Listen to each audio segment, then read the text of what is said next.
টাকা পাওয়া মাত্র পরের দিনই খরচ করে ফেলবো, এই চিন্তাও বাদ দিতে হবে। আজকে টাকা পাইছি, দুইটা ভালো ডিল হইছে, চল মামা সাইজ করে ফেলি, আজকে চল বাড়ি কিনা ফেলাই, জমি কিনা ফেলাই, এই করে ফেলাই, সেই করে ফেলাই, ফুটানি দেখায় ফেলাই, এটা বাদ দিতে হবে। আবেগ কন্ট্রোল। আপনার কাছে যেই লাইফস্টাইলে আছেন সেই লাইফস্টাইল 2 বছর চালানোর মতো টাকা থাকলে তারপরের থেকে শুরু করবেন ফুটানি অর হোয়াট এভার স্টাইল।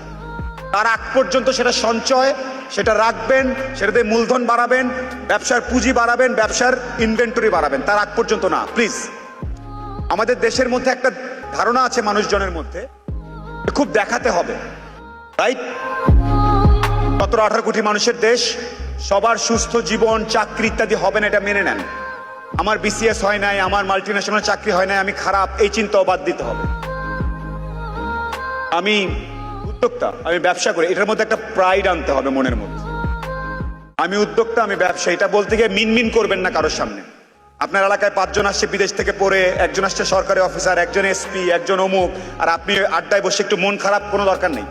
আমি বিজনেসম্যান, আমি উদ্যোক্তা। এই পরিচয়টা দেওয়ার সময় মাথাটা উঁচু রাখতে হবে। কত টাকার ব্যবসা করো ভাই? 200 টাকার ব্যবসা করি, কারো কোনো সমস্যা আছে? কোনো সমস্যা নেই। আমি 1000 টাকার ব্যবসা করি, কারো কোনো সমস্যা আছে? সমস্যা নাই। আমাদের ইসলাম ধর্ম সহ অন্যান্য সকল ধর্মে বলা হয়েছে মানুষের মধ্যে কোনো ভেদাভেদ নাই। যেই ভেদাভেদ করবে তাকেই ধরে নেবেন যে ওনার সমস্যা আছে, ওনার থেকে আপনি দূরে থাকেন, দরকার নেই। আপনি করেন না ভেদাভেদ, রাইট?